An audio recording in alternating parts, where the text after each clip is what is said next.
प्रावधान थी। रिपोर्ट जब किसी हेलमेट साथ लेकर निकलते हैं। हम आज यहाँ पे एक शपथ ग्रहण समारोह भी करने वाले, उससे पहले धन्यवाद देती है जिस ग्रुप ने इसको जोड़ा है और उम्मीद करते हैं कि इस आयोजन का फायदा सभी को मिलेगा। Thank you. चाहे वर्क प्लेस हो, ये एक दूसरा टॉपिक है जिसपे आप कंटेंट क्रिएट कर सकते हैं। और तीसरा और आखिरी चीज, एक्सीडेंट्स। प्रति वर्ष इंडिया में 1,70,000 लोग रोड एक्सीडेंट में खत्म होते हैं। 1,70,000 और 5.5 लाख लोग घायल होते हैं। 5.5 लाख लोग घायल होते हैं। छत्तीसगढ़ प्रदेश की बात अगर बताई जाए तो छत्तीसगढ़ में भी लगभग 6,000 लोगों की मृत्यु होती है। अकेले भिलाई जिले में पिछले साल 345 लोगों की मृत्यु हुई थी। मतलब बना रहा है वो अपना प्रमाण पत्र भी देगा कि किस चीज किसने बनाया और उसमें किसी प्रकार की छेड़छाड़ नहीं हुई है। डॉक्टर्स जो होते हैं अपने जो भी रिपोर्ट देते हैं उसमें पद मुद्रा और अपना नाम आवश्यक रूप से लिखें, क्योंकि दस्तक इतना शॉर्ट होता है कि कभी कभी डॉक्टर का नाम गलत आ जाता है और फिर कोई दूसरा डॉक्टर उसकी जगह न्यायालय में उपस्थित होता है और आगे को सहायक होता है और केस को प्रमाणित करने में एक महत्वपूर्ण कड़ी रहता है। और जब भी आपके पास कोई क्वेरी के लिए वस्तु आती है तो उसको यदि वो सीलबंद अवस्था में प्राप्त होती है तो उसको सीलबंद अवस्था में प्राप्त होना लिखे, किससे प्राप्त हुई है, किसको। मोटरसाइकिल में धारदार चीज पे गिरने से चोट आ गई तो मोटरसाइकिल में धारदार चीज कौन सी होगी जिसपे उसको गिरने से आएगी। और क्या कोई व्यक्ति किसी को कोर्ट में जाते हैं और एग्जामिन होता है तब आप लोग डिफेंस के क्वेश्चन को उतने मतलब समझ नहीं पाते हैं और रिप्लाई कुछ भी दे देते हैं। तो रिप्लाई देने से पहले हाँ ना में श्री अशोक जोशी जी को मैं आमंत्रित करता हूँ। आप रिटायर्ड एडिशनल एसपी हैं और कानून के जानकार हैं। डे टू डे लाइफ में नए रजिस्ट्रीकृत चिकित्सा वेबसाइट 7 दिनों की अवधि के भीतर अन्वेषण अधिकारी को भेजेगा, जैसे 193 विधिनिर्दिष्ट मजिस्ट्रेट को उस धारा की 6 के खंड में विधिनिर्दिष्ट दस्तावेजों के भागों को भेजेगा। आपकी जो रिपोर्ट होगी वही रिपोर्ट चूंकि जो फाइनल रिपोर्ट है जिसके साथ सम्मिलित करना है, न्यायालय को देना है, इसलिए उसको आवश्यक रूप से 7 डेज के भीतर भेजें।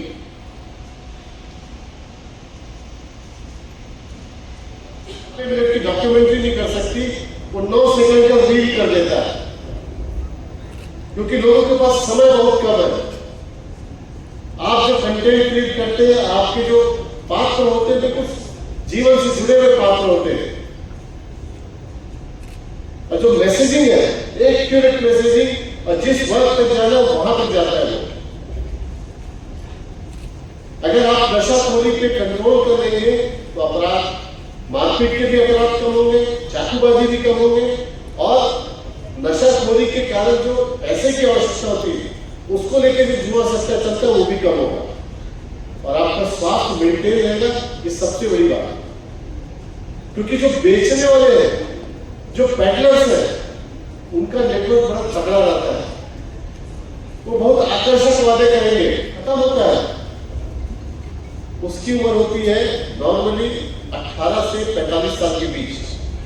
ये वो उम्र होती है जिसमें आदमी आर्थिक गतिविधियों में भाग लेता है, उत्पादक कार्य करता है। तो किसी एक व्यक्ति के जाने से वो सिर्फ एक व्यक्ति नहीं बल्कि पूरा का पूरा परिवार प्रभावित होता है। और ज्यादातर जो एक्सीडेंट की घटनाएं होती है, ऐसा नहीं कि आदमी को ट्रैफिक का रूल नहीं पता है, सारे रूल पता होते हैं, सिर्फ लापरवाही से। आप ट्रैफिक चेकिंग करेंगे तो हेलमेट पहनना शुरू कर देगा, सू मोटो नहीं पहनता है हेलमेट, उसको पता है कि हेलमेट पहनना जरूरी है परंतु नहीं पहनेगा। तो पुलिस के डर से हेलमेट पहनना ये कोई समझदारी का काम थोड़ी है। एक विकसित और सभ्य समाज में अगर आदमी अपने अधिकारों के साथ अपने दायित्वों को भी जाने तो फिर इन चीजों के लिए पुलिस की जरूरत नहीं पड़ती है। अपनी बाइक पे हेलमेट लटका के चलते हैं लोग। इन चीजों को आप जब तक समाज के सामने नहीं लाएंगे, ये सिर्फ चलानी कार्रवाई से नहीं रुक सकता। ये एग्रेसिव जब तक जागरूकता नहीं होगी तब तक नहीं रुक सकता।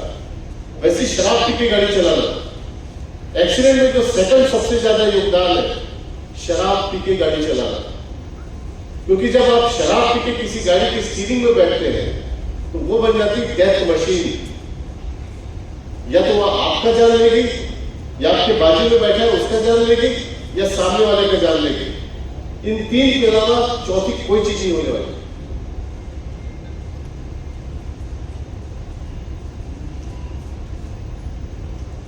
आज सुबह की बात मैं बता रहा हूं।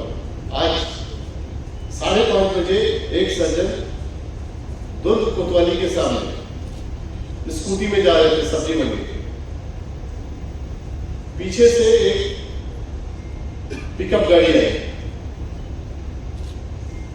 सामने जो सज्जन चल रहे थे वो लेफ्ट की ओर मुड़े, परंतु पिकअप की रफ्तार इतनी ज्यादा थी कि उन्होंने उनको डैश कर दिया, वहीं पे गिरे और खत्म हो गए। जिस व्यक्ति का देहांत हुआ 55 साल की उम्र। ऐसा नहीं कि सिर्फ एक व्यक्ति खत्म हुआ है, पूरा परिवार न सिर्फ आज बल्कि आने वाले समय में प्रभावित होता है।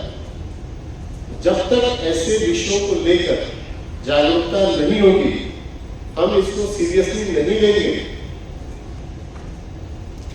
तब तक सिर्फ कानूनी कार्रवाई से, चलानी कार्रवाई से एक्सीडेंट नहीं दूर हो सकता। मैं चाहता हूं कि 3 टॉपिक है, इस पे आप काम करें, कंटेंट बनाएं। दूसरा, आपके लिए जो सबसे बड़ा चैलेंज है एआई का, आर्टिफिशियल इंटेलिजेंस का, जिसकी वजह से आपकी आवाज की क्लोनिंग की जा सकती है, आपके फेस की क्लोनिंग की जा सकती है, और इसकी वजह से जो क्राइम जनरेट हो रहा है इस पर भी फोकस करें। पुनः दुर्ग पुलिस और मीडिया इन्फ्लुएंसर्स के इस कार्यक्रम में आप सभी सहभागी हैं। मुझे खुशी है, एक प्लेटफॉर्म आपको अच्छा मिलेगा और आपकी जो कनेक्टिविटी और आपकी रीच है उसका फायदा सारे ग्रुप को मिलेगा। मैं इन्हीं आशाओं के साथ इस कार्यक्रम के सभी आयोजकों को, बारक जी को बधाई देता हूं कि इस कार्यक्रम का कंसेप्ट उन्होंने रखा और दुर्ग पुलिस इस पूरे कंसेप्ट के साथ जुड़ने में काफी। मैं फोकस करना चाहता हूं नशाखोरी। आज सामाजिक जीवन में जितने अपराध दिखते हैं आपको, अगर इसकी पृष्ठभूमि में जाए, बैकग्राउंड में जाए, तो सारी चीजों का मुख्य कारण है नशा, और ये बहुत तेजी से फैल रहा है। ऐसी चीजें जिसकी आप कल्पना नहीं कर सकते, जैसे आयोडेक्स की शीशी और रबड़ में जो चिपकाने वाला सॉल्यूशन आता है, बोर्ड फिक्स आता है, इस तरह की चीजों को यूज करके लोग नशा कर रहे हैं। कुछ केमिकल सिंथेटिक कंपाउंड है, उसको लोग कंज्यूम करके नशा कर रहे हैं। ऐसे में आम जनता को, युवा वर्ग को समझाना बहुत आवश्यक है कि कौन सी चीजें उनके जीवन को खराब कर सकती है। छोटे छोटे रील्स के जरिए जो आप बताते हैं वो लोगों को बहुत अपील इन्फ्लुएंस बन करके अब साइबर वॉरियर बनने जा रहे हैं। किस तरह का इसके जो संदेश किस तरह से जाएगा और क्या प्रभाव पड़ेगा, कितना फायदा मिलेगा दुर्ग पुलिस को इसका? दुर्ग पुलिस का ये पहल सराहनीय है कि जिसमें जो हमारे सोशल इन्फ्लुएंसर हैं, जिनकी के पब्लिक तक पहुंच काफ़ी ज़्यादा है थ्रू सोशल मीडिया, और कुछ कंटेंट क्रिएटर्स। तो हमारे जितने भी साइबर क्राइम होते हैं उसकी पद्धति क्या है क्राइम होने की, उससे कैसे बचा जा सकता है, उससे हम उनसे सारी जानकारी शेयर करेंगे और अधिक से अधिक लोगों तक वो जानकारी पहुंचेगी ताकि अधिक से अधिक लोग साइबर क्राइम के शिकार ना हों, वो बच सकें।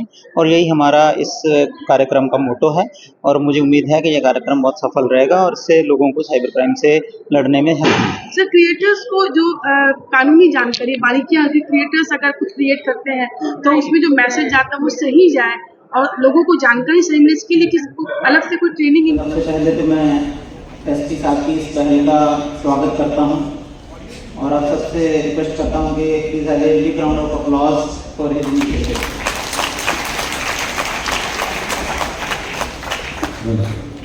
आज की डेट में आप सब तो सोशल इन्फ्लुएंसर्स हैं। Cheque, credit card, 8 passport, 1.6 kg clothes, 450 gram MDMA, 100 ग्राम प्रोटीन है।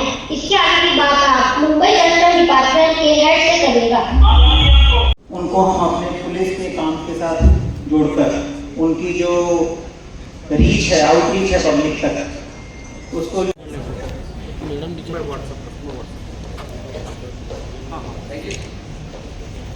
मेरा नाम तो किसी ने पार्सल दे दिया सर, मैंने तो भेजा नहीं सर पार्सल।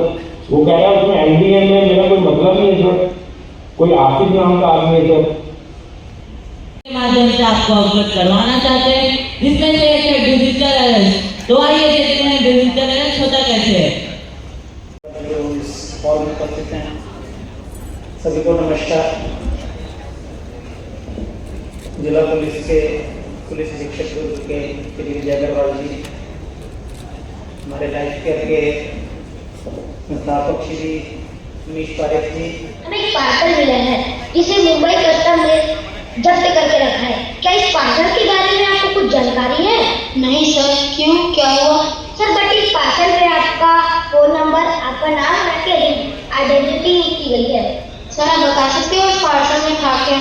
सर, हमने तो पार्सल नहीं देखा, उसे मुंबई कस्टम की तरफ से सीज कर दिया है जब उसे स्कैन किया गया था। लेकिन सर, मैंने तो कोई ऐसा पार्सल भेजा है। प्रेस कॉन्फ्रेंस टाइप हम ना रखें इसको, देखें कि we are answering your questions. Basically जो वीड आप कह रहे हैं, ठीक है, not only weed, there are many type of drugs and it is a world wide phenomena. It is not के जस्ट इंडिया में है ये।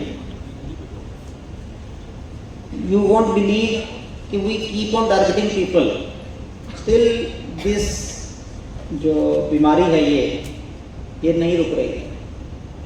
आपको जान के हैरानी होगी कि बहुत सारी चीज़ें छत्तीसगढ़ में जो हैं आज की डेट में, कोई भी ऐसी चीज़ें छत्तीसगढ़ में बनती। इंटरस्टेट इंटरनेशनल जो रूट होता है ड्रग